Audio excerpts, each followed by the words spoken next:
이 아침에 주신 하나님 말씀은 스바냐 1장입니다. 구약성경 1305면 전후에 있습니다.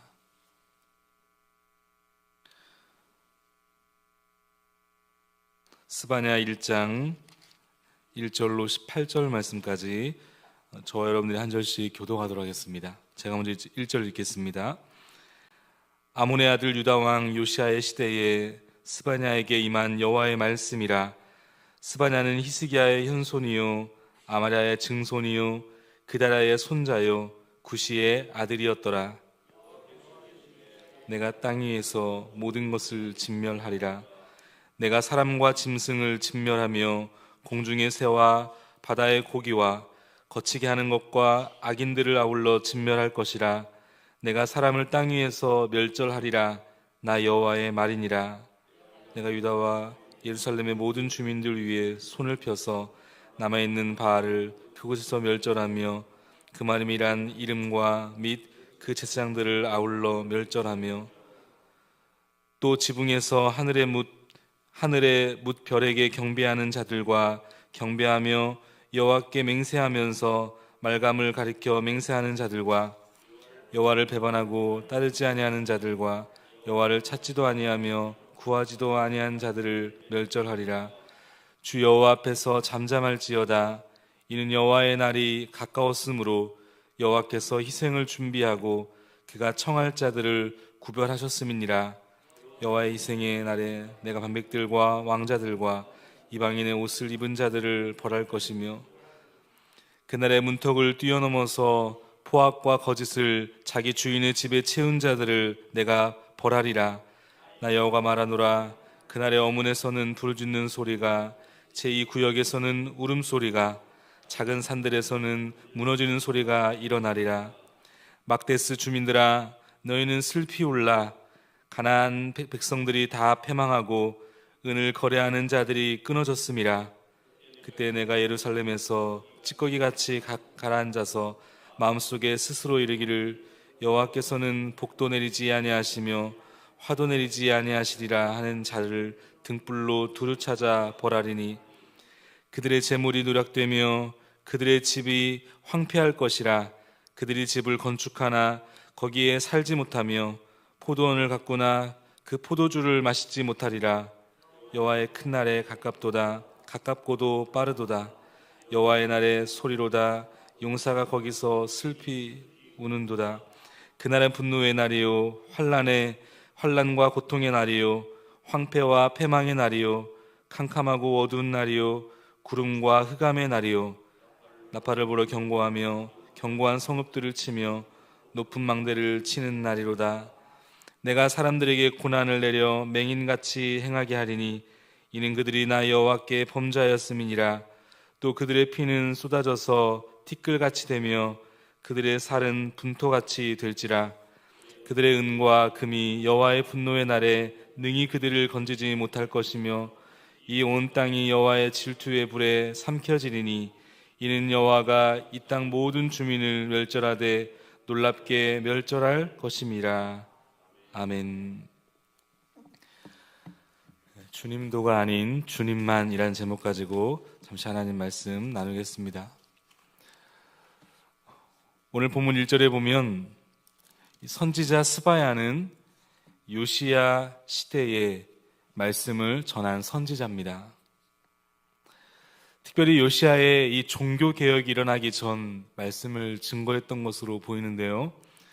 앞선 이 히스기야 왕의 종교개혁은 이 그의 아들 므낫세와 또 그의 손자 아몬 왕 때에 다 무너졌던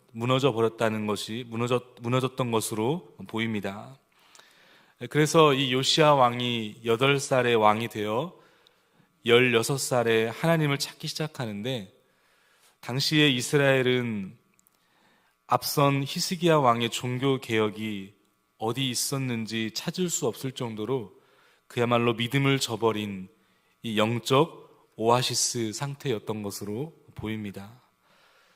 이때 하나님께서 바로 이 스바냐를 보내어 이스라엘 백성들에게 이 심판을 말씀하시는데, 오늘 본문 2절과 3절은 특별히 죄로 말미암아 인간들과 함께 땅의 모든 것을 내가 진멸할 것이다 라고 말씀하고 계십니다. 그런가 하면 4절로 6절까지는 구체적으로 하나님께서 심판하실 이 사람들에 대해서 말씀해 주고 계시고, 7절로 13절 말씀까지는 하나님의 심판의 날에 대해서, 그리고 마지막 14절로 18절 말씀까지는 그 여호와의 날이 임박했음을 선언하고 있습니다. 그렇다면 이들은 무엇 때문에 하나님의 심판 아래 놓였던 것일까? 크게 오늘 이 본문을 중심으로 살펴본다면 세 가지 정도의 이유를 우리는 발견할 수 있습니다. 먼저는 4절 말씀인데, 4절 말씀을 제가 읽겠습니다. 내가 유다의 예루살렘의 모든 주민들을 위해 손을 펴서 남아있는 바알을 그곳에서 멸절하며 그마림이란 이름과 및 그 제사장들을 아울러 멸절하며. 하나님께서 이들을 심판하시는 그 첫 번째 이유가 있다면 바로 이들이 섬기고 있었던 남아있는 바알, 그리고 오늘 4절에 보면 이 그마림이라는 말이 나오는데, 이 그마림은 이 우상을 섬기는 제사장들을 가리키는 겁니다. 그러니까 지금 이들은 여전히 바알을 섬기고 있었다는 것을 보게 됩니다. 한마디로 하나님이 그토록 싫어하시는 우상 숭배가 여전히 횡행하고 있었습니다. 이것이 이들을 심판하시는 첫 번째 이유입니다. 그런가 하면 두 번째 하나님의 심판의 이유가 5절 말씀에 나와 있는데, 5절 말씀을 우리 같이 한번 읽어보겠습니다. 5절 시작. 또 지붕에서 하늘의 뭇 별에게 경배하는 자들과 경배하며 여호와께 맹세하면서 말감을 가리켜 맹세하는 자들과. 이 말감, 밀곰 혹은 몰록, 몰렉이라고 불리는데 암몬과 혹은 이 모압 사람들이 섬겼던 신입니다. 그런데 이 5절 말씀을 자세히 보시면 여호와께 맹세하면서, 그리고 동시에 말감을 가리켜 맹세하는 자들이 있었다. 소위 혼합주의입니다. 하나님의 심판의 두 번째 이유가 있었다고 한다면 혼합주의, 바로 그것이었습니다. 그런가 하면 마지막 세 번째 하나님의 심판의 이유를 우리는 6절 말씀에서 찾아볼 수 있는데, 6절 말씀을 다 같이 한번 읽어보겠습니다. 6절 시작. 여호와를 배반하고 따르지 아니하는 자들과 여호와를 찾지도 아니하며 구하지도 아니한 자들을 멸절하리라. 여호와를 찾지도 아니하고 구하지도 아니하는 자들이 있었다. 이들은 하나님께 전혀 관심이 없습니다. 어쩌면 명목상 그리스도인일지도 모르겠습니다. 명목상 나는 교회를 다닙니다, 나는 예수를 믿습니다 라고 말은 하지만 철저하게 세속적인 사람들, 이스라엘 백성이기 때문에 하나님께 속한 자들로 이들은 생각하고 있었지만, 그러나 하나님을 전혀 찾지 않는 사람들이었습니다. 특별히 저는 오늘 이 아침 이 짧은 시간에 이 이스라엘의 백성들이 가지고 있었던 심판의 이 두 번째 이유, 5절에 보니까 제가 다시 한번 5절 말씀을 읽겠습니다. 또 지붕에서 하늘의 뭇 별에게 경배하는 자들과 경배하며 여호와께 맹세하면서 말감을 가리켜 맹세하는 자들과. 하나님도 섬기고 동시에 세상의 신도 섬기는 이들의 이 모습을 보면서 참 마음이 힘들게 됩니다. 두 신을 섬겼다는 건 아닙니까? 이들은 하나님을 떠나지 않았습니다. 겉으로 보기에는 분명히 하나님의 이름도 부르고 있고 하나님도 섬기는 것처럼 보입니다. 하나님께 등을 지고 우상에 간 것이 아니었습니다. 문제는 뭐냐면 하나님을 섬기면서 다른 신도 섬겼다는 겁니다. 이 5절 말씀을 곰곰이 묵상하고 있는데 출애굽기에 하나님께서 주셨던 이 십계명 말씀이 생각이 나더라고요. 출애굽기 20장 3절 이하에 보면 하나님께서 이들에게 주셨던 중요한 말씀이 있지 않았습니까? 너는 나 외에는 다른 신들을 내게 두지 말지니라. 너는 나 외에는 다른 신들을 내게 두지 말라. 너를 위하여 새긴 우상을 만들지 말고 또 위로 하늘에 있는 것이나 땅에 아래로 땅에 있는 것이나 땅 아래에 물속에 있는 것에 어떤 형상도 만들지 말며 그것들에게 절하지 말며 그것들을 섬기지 말라. 나 내 여호와 하나님은 질투의 하나님이다. 하나님만 섬기라고 말씀하셨습니다. 그렇지 않으면 하나님께서 질투하신다는 거예요. 그래서 오늘 이 본문 스바냐 1장 18절 말씀에도 하나님의 질투에 대해서 말씀하고 있습니다. 18절 그들의 은과 금이 여호와의 분노의 날에 능히 그들을 건지지 못할 것이며 이 온 땅이 여호와의 질투의 불에 삼켜지리니. 하나님께서 질투하신다는 겁니다. 우리가 세상을 섬기면, 하나님 외에 다른 것들을 마음에 두면 하나님이 질투하신다. 여러분, 하나님께서 질투하신다고 말씀하시는데 이것은 무엇을 의미하는 것일까요? 여러분, 이 질투라고 하는 개념의 중요한 전제는 특별한 관계에 있습니다. 여러분, 한번 생각해 보십시오.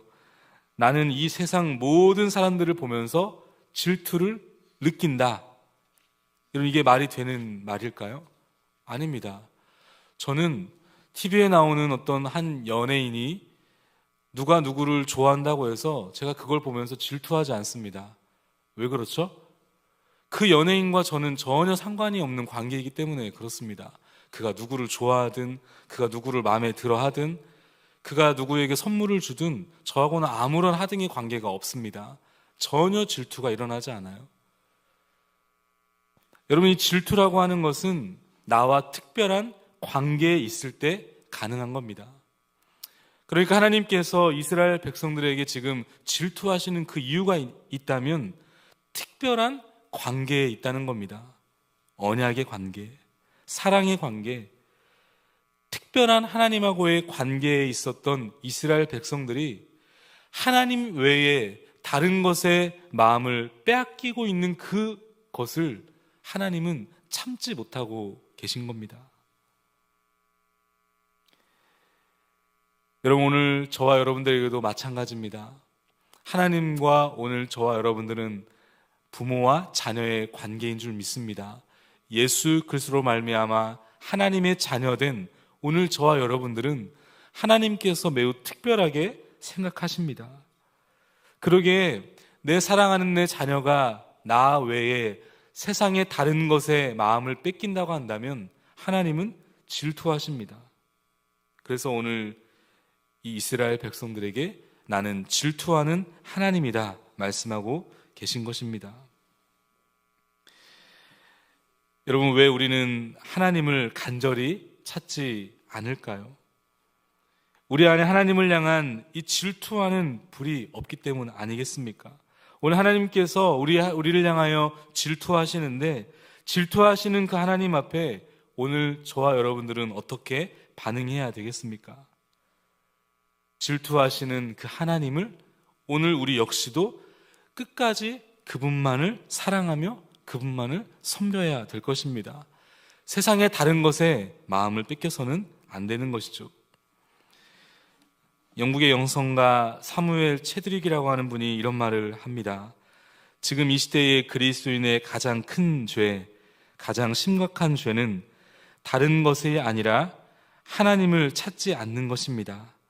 하나님을 찾는 데 있어서 게으른 것입니다. 그것이 바로 죄입니다. 여러분, 오늘 이 아침 이 스바냐를 통하여서 하나님이 오늘 우리를 향한 사랑의 마음을 다시 한번 붙들 수 있기를 바랍니다.